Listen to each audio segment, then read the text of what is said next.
izin Pak, bisa minta waktunya sebentar? Kalau sebentar bisa, kalau kelamaan saya juga ada keperluan.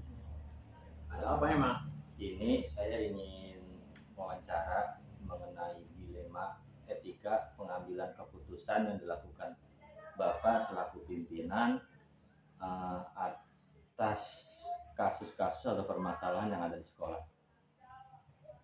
Nah, yang pertama saya ingin tanyakan kepada Bapak, selama ini bagaimana Bapak dapat mengidentifikasi kasus-kasus yang merupakan dilema etika atau bujukan moral?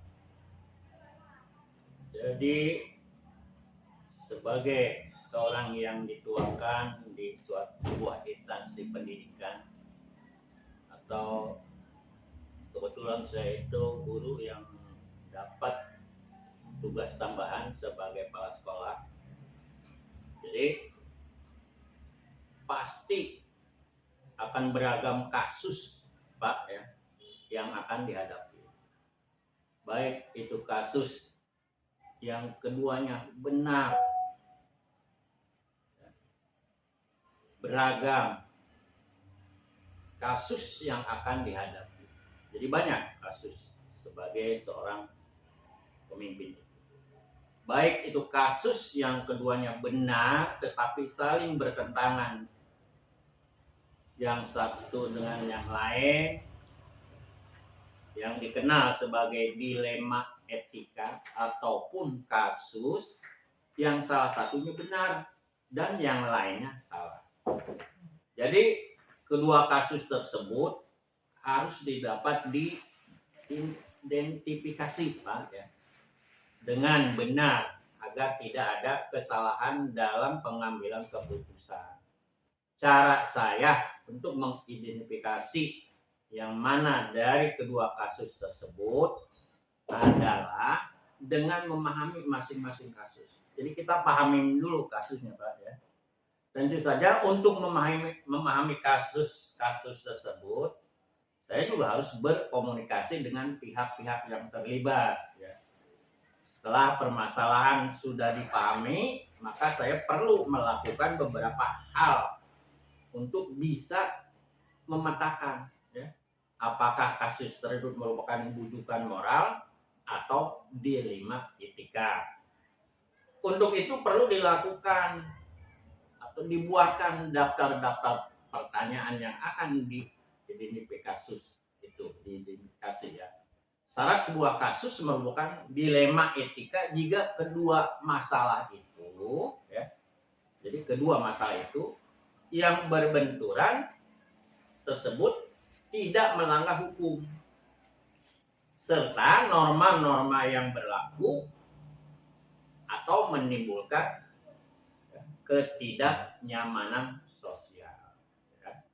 Itu jika kasus yang diidentifikasi lolos dari syarat-syarat tersebut, maka dipastikan itu adalah kasus dilema etika ya. Dilema etika.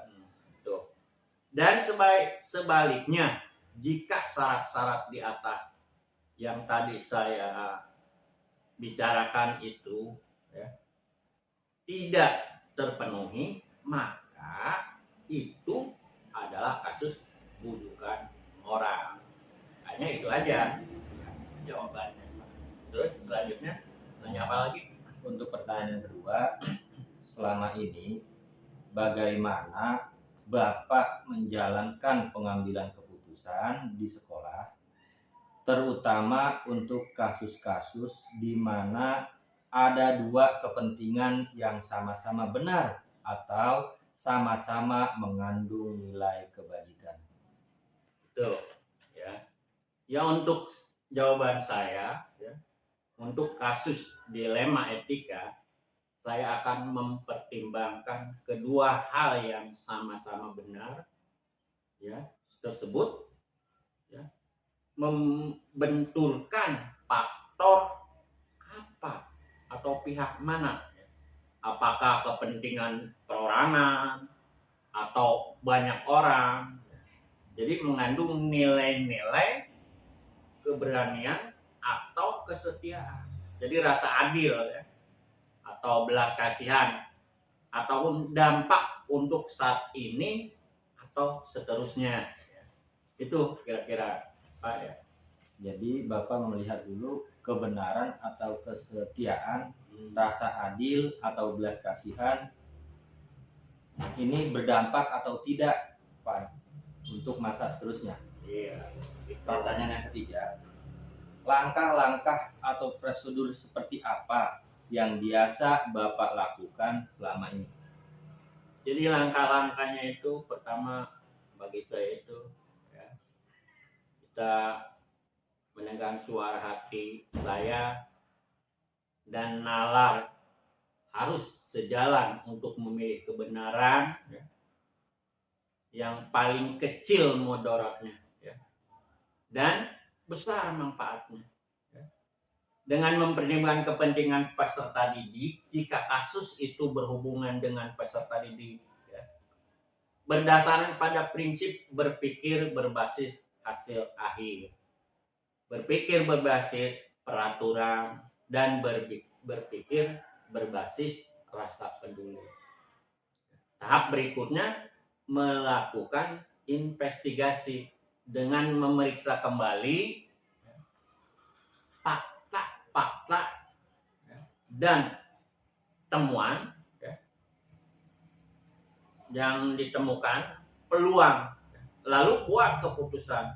Keputusan itu ditinjau kembali hingga keyakinan kebenaran itu ada, dan insya Allah dalam bimbingan ilahi keputusan yang diambil adalah keputusan yang bertanggung jawab. Jadi selain panggilan hati, suara hati, juga nalar.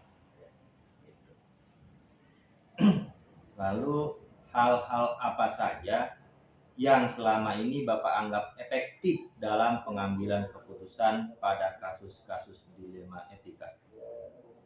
Saya sendiri dalam kasus pengambilan keputusan berbagai kasus, walaupun itu dengan dilema etika, hal efektif yang perlu dilakukan adalah dengan menyederhanakan pokok permasalahan dan membangun kebijaksanaan.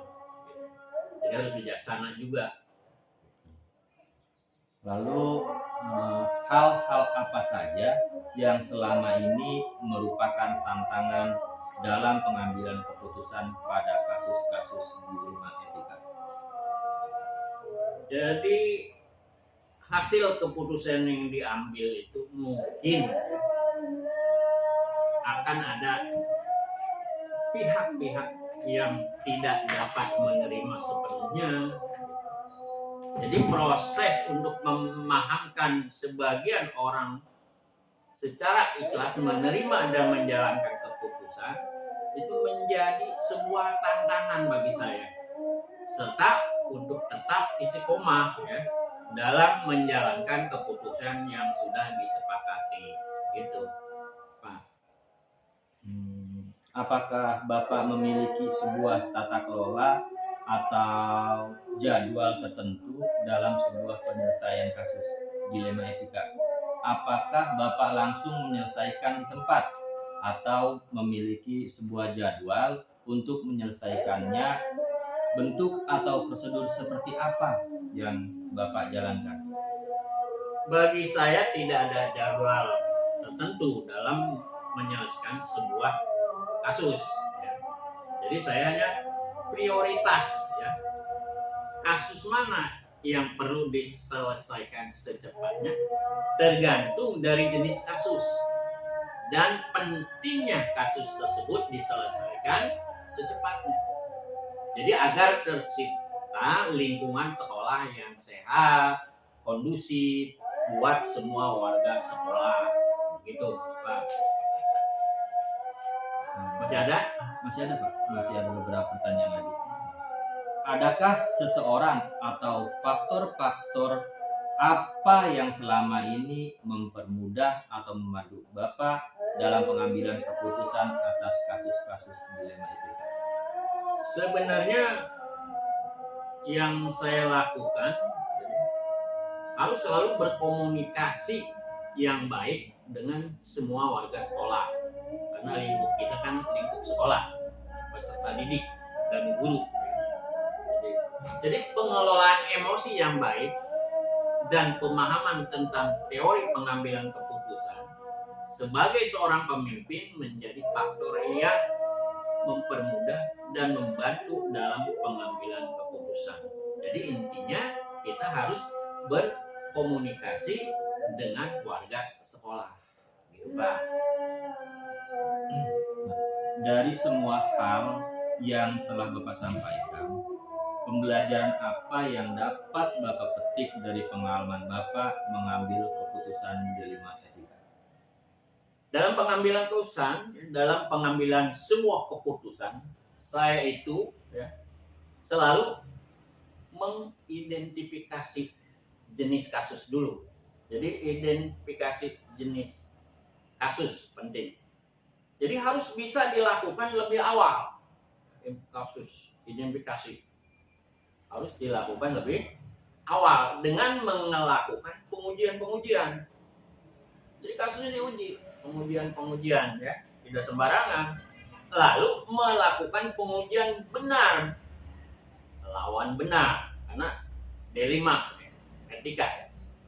Untuk dapat menentukan paradigma apa yang akan kita pilih sehingga keputusan bisa diambil sesuai dengan prinsip-prinsip yang tidak merugikan siswa.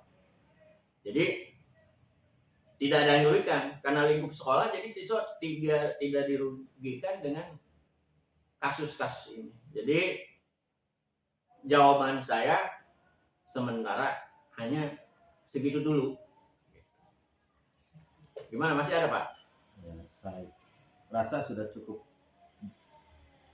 untuk saat ini. Ya, pembicaraan kita saya rasa sudah cukup. Terima kasih atas waktunya.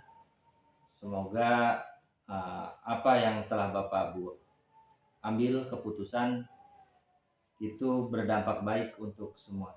Terima kasih. Amin.